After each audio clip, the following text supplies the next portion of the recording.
Good evening, everyone, and welcome back to the match on WWE 2K25. This one is a one-on-one match, and it is going to be an Underground Rules match between Brock Lesnar and CM Punk. The winner of this one will go on to face off against Batista on Sunday for the SWE Underground / Bloodsport Championship. So I must admit, I did have this match planned in before Brock did make his return at the weekend. I'm not copying or anything like that. I actually planned this match in because I thought it would be the best match we could do to build up to the match against Batista. Batista's held that belt for quite some time and not had to defend it. So it made sense to put these two guys up against each other. I was very much surprised that Lesnar did return at SummerSlam, as I think a lot of people are. But you know what? It is what it is. We've just done a whole week of Hogan, and it's the same situation in my mind. It's the art from the artist. Brock Lesnar is a fantastic wrestler, and what he's done outside the ring is what he's done outside the ring, I suppose. It has no effect or bearing on our computer game, does it really? But there you go. And again, I think on the other side of it, I would hope that everyone who was so verbal and so said a lot of stuff about Hogan and the people that even celebrated his death, I hope they're going to keep the same energy up. You know, you can't be hypocritical. It's one or the other, isn't it, really? I'm just here to watch the world burn, to be honest with you. Aren't we all, though? So Lesnar's in the ring. We now await the entrance of CM Punk. Let's have a quick goosey gander at our ranking system. If you don't know what I'm talking about, there's a link in the description down below to the ranking system. We've kept track of all the matches we've done since the beginning of 2021. CM Punk has had 53 matches so far. And he's currently on a +8. However, this year has not been good for him. He currently sits on -3 out of 4 solely in 2025. So he needs to turn things around a little bit. And this is a big opportunity, not just to get a point and win this match, but to also go on and pick up a potential championship. Brock Lesnar, on the other hand, is currently 3rd in our ranking system after a +23 after 30 matches. So he is, again, doing very, very well for himself. So big opportunity here. I think rating-wise, these two guys are more or less exactly the same, so it's going to be a very interesting match. And it's also the first Underground match we're doing since I changed the sliders, so be interested to see how this is going to pan out as well. Here we go then. Two men that both went towards UFC. One of them was a massive success, and the other one was CM Punk. So it'd be interesting to see how this match... It's actually quite a cool look for this match, to be honest. These two guys, who I don't think are each other's biggest fans necessarily. It'd be interesting to take it out on each other in this. We haven't done a lot of... We need to do some more Underground matches, you know. There's a lot of people we could do them with as well. I mean, the likes of Samoa Joe. Just look at the ranking system at the moment by itself. So, as we pan down, you've got... I mean, we could be doing the likes of Bryan Danielson as well, Zack Sabre Jr. We could be doing the more submission-based guys rather than just the knockouts. Malachi Black, Lance Archer, Samoa Joe, Minoru Suzuki. Suzuki would be perfect for this match style, isn't he? Bruiser Brody, potentially. Maybe even Rick Steiner. Yeah, CM Punk. Yeah, it's quite a few people we could use, just looking at the rankings alone. But yeah, it's a match type we need to get more of, because I don't know how long they're going to keep it in the game for. We've got a whole championship built around it, so let's continue building our roster around it, I suppose. Nice elbow there by Punk. So as it was saying, no pinfalls, no countouts. You win this match by knockout, well, by referee stoppage, really. Knockout or submission. Oh, look at that super kick by Lesnar, and then the dive as well. What an absolute madman Brock Lesnar is. An absolute deviant. But enough about what happened backstage. Let's get back into the match.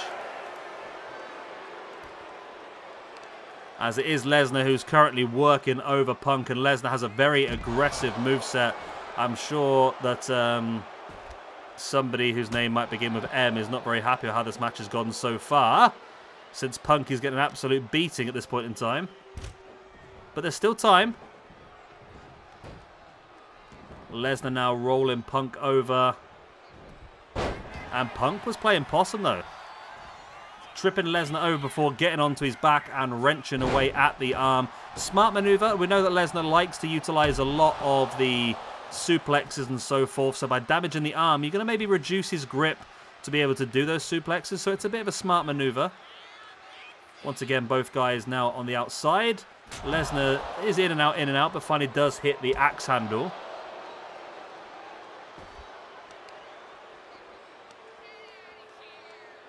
Lesnar now wrenching away at the knee of CM Punk, and oh, very painful maneuver.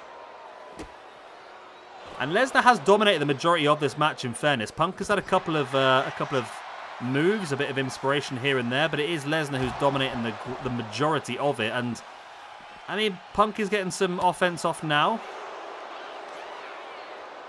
But again, Lesnar just turns it around. In with that. Oh my God, that German was brutal.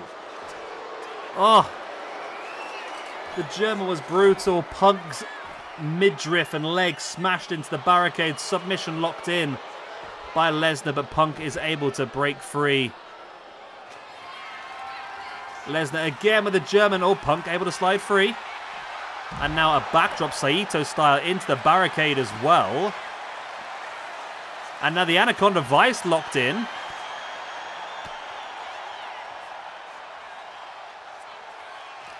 Both guys back up to standing base, but it's Lesnar who takes control, throwing Punk, and Punk tripped, and you saw him shaking his arm there. It looked like painful. He landed on it. It did some damage. And look at the ground and pound. Obviously, Lesnar, this is his style. Former UFC champion. Obviously, Punk tried UFC, wasn't as successful as Lesnar. Lesnar really flourished in the UFC. Now the Kimura lock locked in. And Punk able to break free. Lesnar grabs him once again. Gets sent into the barricade, though, by Punk. Punk stamping on the back. There's a knee in the back as well. But again, Lesnar straight back up. Into a powerbomb position. And drops him. And he's going to keep the grip. Lift him back up. Slams him again and again. Slams him down. I mean, the referee is letting this continue, but at this point in time, it's a matter of when Lesnar wins rather than if. Punk is being absolutely brutalized here by Lesnar. But Punk is fighting back with the elbows. There's the running drop kick. And now Punk is stalking. If he can hit a GTS on the outside and steal this, this will be an absolute steal.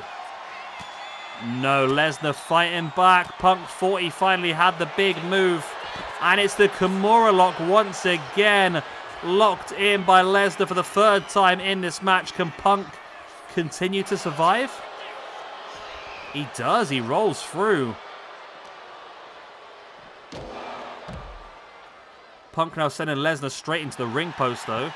And locking in the Anaconda Vice for the second time in the match, but Lesnar able to break through the knees into the back of the head of Punk. And now the German again. No, again, Punk able to slide free. Gets around the back and is going to work over the leg of Lesnar. Again, he saw him working on the arm earlier on, trying to reduce the damage he can lock in with those suplexes. Same with the leg. Take away his core, he can't do the same maneuvers then, can he? If he hasn't got the strength, he can't lift you up. He's locked in the Kimura again. That's got to be it, though. There's no way Punk's going to survive another Kimura. Look how... Yeah, his arm was wrenched so far back then. That was brutal. That was brutal. Brock Lesnar with the victory. And Brock is going on to fight Batista at the pay-per-view for the SWE Underground Championship. And CM Punk suffers yet another loss this year. It's been a bad year for CM Punk so far. Maybe we need to give him a few easy ones, you know, just to get his eye in. But that is Punk's 5th singles loss of the year. So far, he's had 5 singles losses, and then he's got 1 elimination in a multiple-person match. He's not actually won a single match yet this year. It's a bad year for Punk. But Lesnar, on the other hand, that is his first match of the year. Actually, it's his second match of the year, apparently. Okay. It's his second match of the year. He picks up the win, a +2 for the year, +24 overall, which now puts him joint second in the ranking system alongside Okada. Whereas Punk now with that loss is going to drop down quite a few places to 47th on a +7. So Punk is actually 17 ranking points behind Lesnar, which is mad when you think about it. And Lesnar has the chance to build upon that even more when he takes on Batista on Sunday. Well, there we go. Lesnar is victorious. Punk is not. Muhammad is furious. And WWE fans are not. I could try to think of someone else, you know. It was a good rhyme there for a moment. It's gone now. Anyway, I will love you. Leave you good night. God bless. I'll be the same. Please do like and subscribe with the good stuff. And I will see you again later on. We've still got one more big match for you today. The Master of Puppets, Mr. Iguana Santino, and Mankind.